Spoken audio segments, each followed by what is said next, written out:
Сәлеметсіздер ме, құрметті менің көрермендерім? Бүгін қияр жабатын боламыз.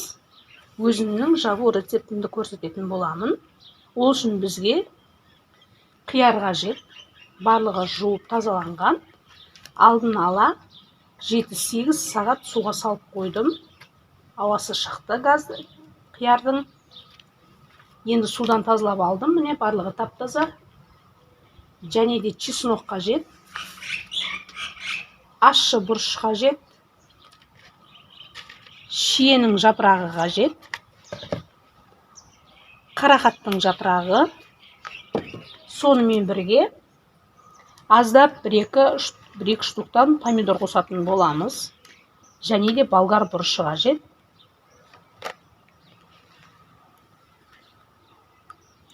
Укроп қажет бізге. Хрен жапырақтары қажет. Міне осының барлығын алдын ала дайындап алатын боламыз. Енді дайындап алған заттарымызды банкіге орналастыратын боламыз. Банкінің барлығын алдын ала жуып тазалап алдым. Булаудың қажеті жоқ. Енді осы банкіге қажетті заттарымызды салатын боламыз. Міне хрен жапырағын саламыз.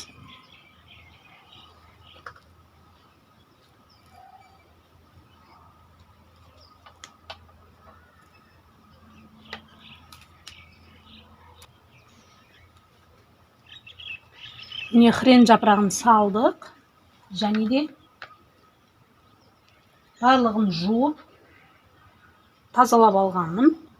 Енді укроп таяқшасын саламыз. Қарақат жапырағынан 3-4 штуктан саламыз.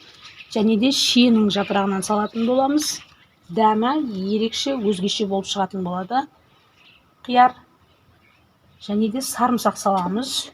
3 штук салдық. 1 қызыл ащы бұрыш саламыз. Болгар бұрышын саламыз.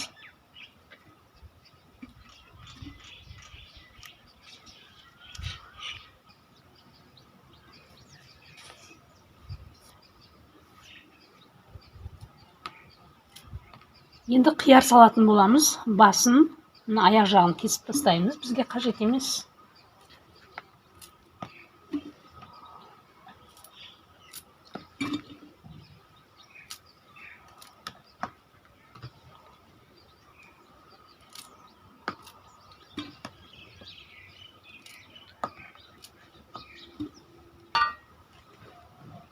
Қиярдың барлығын салып болдық. Енді үстіне қайнаған су құямыз. Жай-жайдан құятын боласыздар. Банкі сынып кетпеу керек.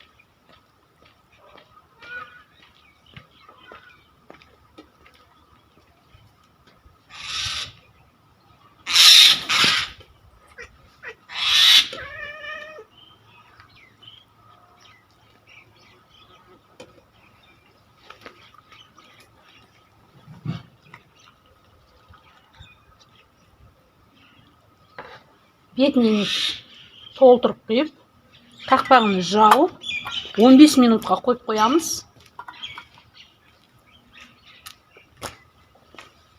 15 минутқа қойып қоямыз. Енді тағы да бір банкыны көрсетейін.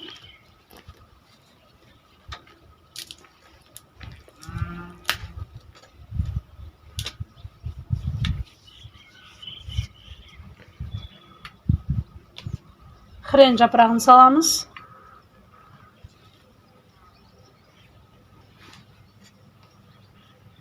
Укроп. Қарақат. Және шиенің жапырағын саламыз. Ащы бұрыш. 3 чеснок саламыз. Болгар бұрышын салатын боламыз. Енді қияр саламыз.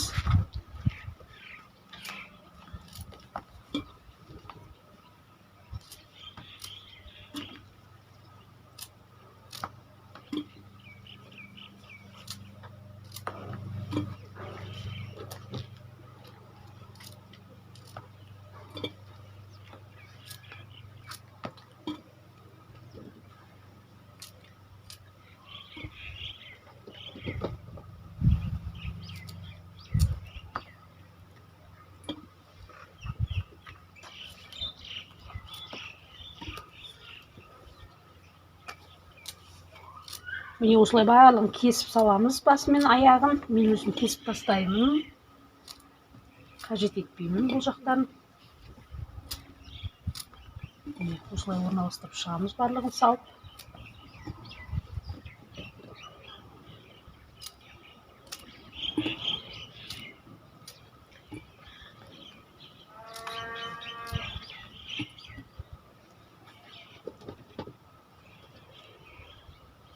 Қиярды міндетті түрде 7-8 сағат салқын суға салып қоясыздар.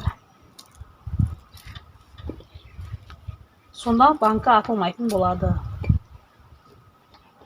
Қиярдың газы болады, ауасы шығу қажет. Міне осылай орналастырамыз.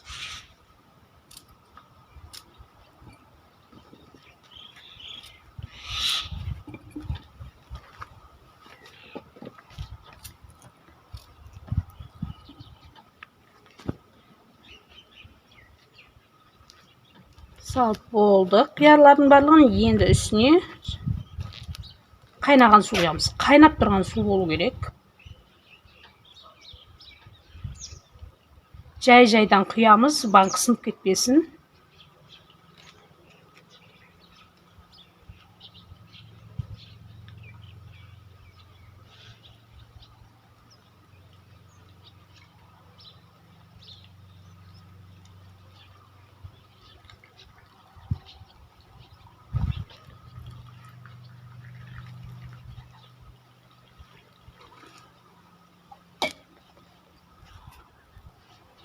Құйып болдық, енді қақпағын жауып қоямыз. 15 минутқа қоямыз.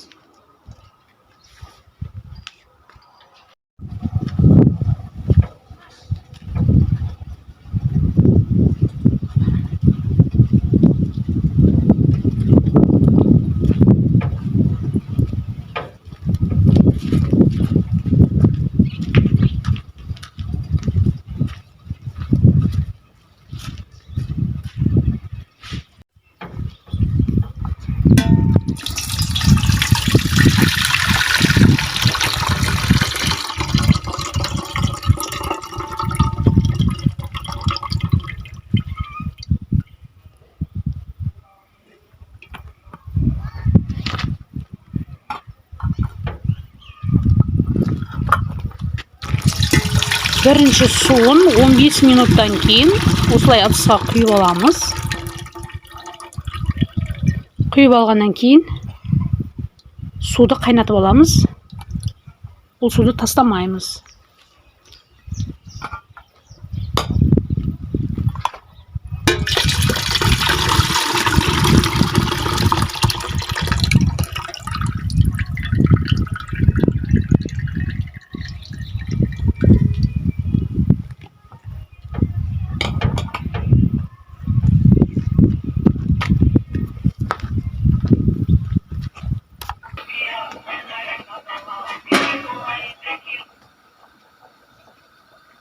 Міне осы суды отқа қойып, қайнатып аламыз.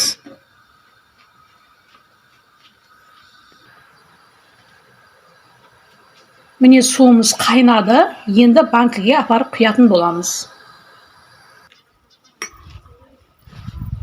Міне қайнаған суымызды екінші мәрте құямыз.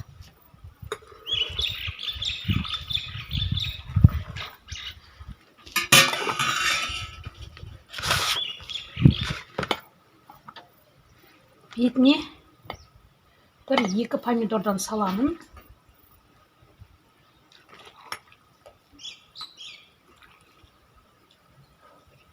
Толтырып батып тұратындай су құйдым.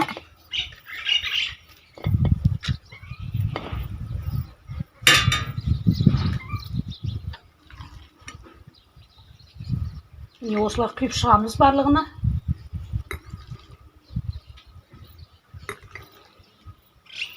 Қиярдың өзінің бірінші суын қайнатып құямыз.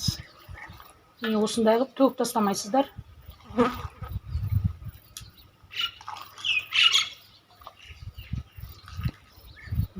Барлығын осылай қайталап құйып шығатын боламыз.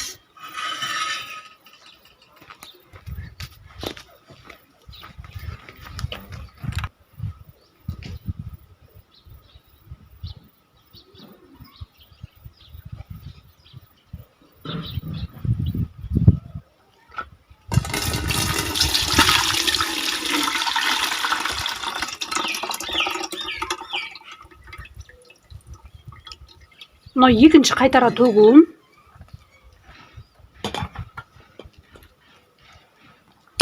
Екінші осы суды төгіп, бұны да қайнатып алып кеп құятын боламыз үстіне.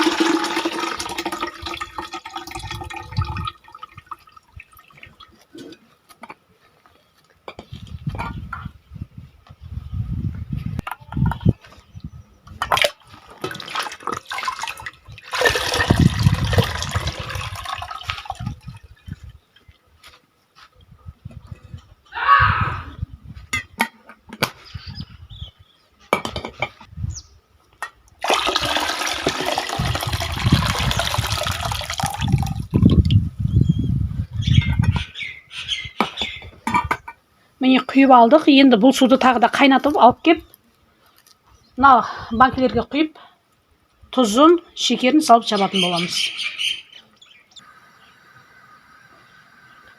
Міне екінші суды қайнатып жатырмыз.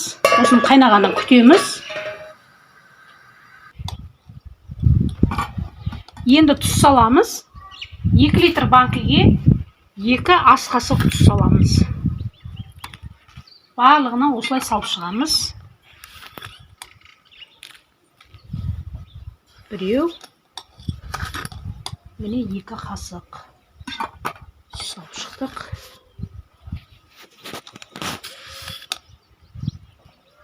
2 ас қасықтан, барлығына 2 ас қасықтан салып шығамыз.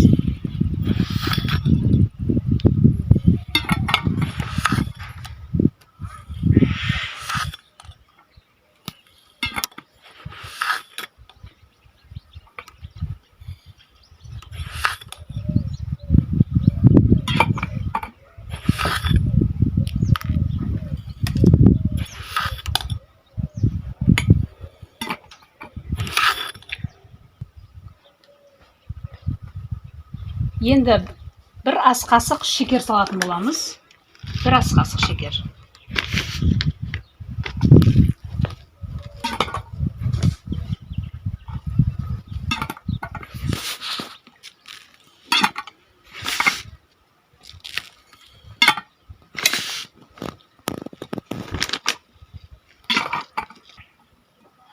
Мына екінші қайтара суымызды қайнатып алып келдік.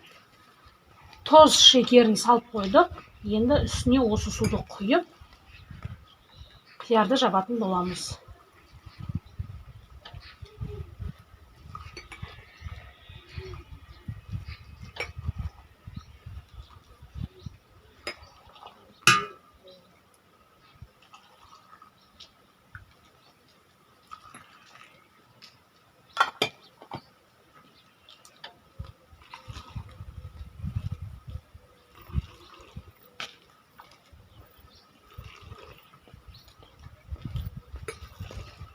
Мыналардың барлығына тұзын, шекерін салып қойдық. Енді үстіне осылай қайнаған суды құйып шығамыз.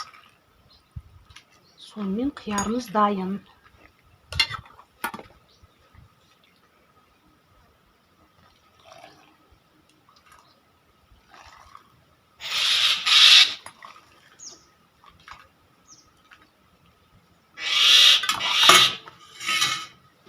Енді үстіне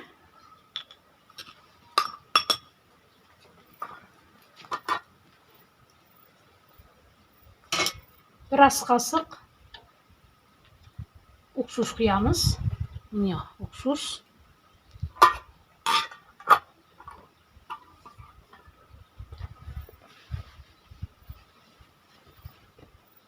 Толтырмай бір ас қасық.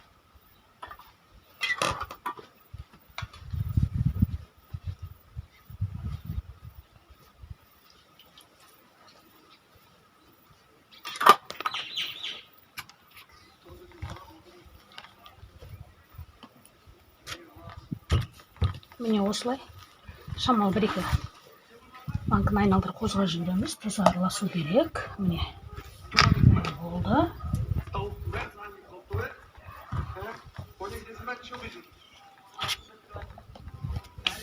Осылай 1 күнге банкаларды төңкеріп қоямыз.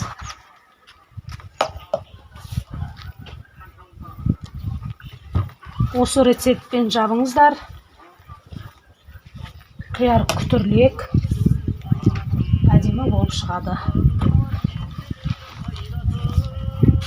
Видеоны соңына дейін көргендеріңізге рахмет. Ас болсын.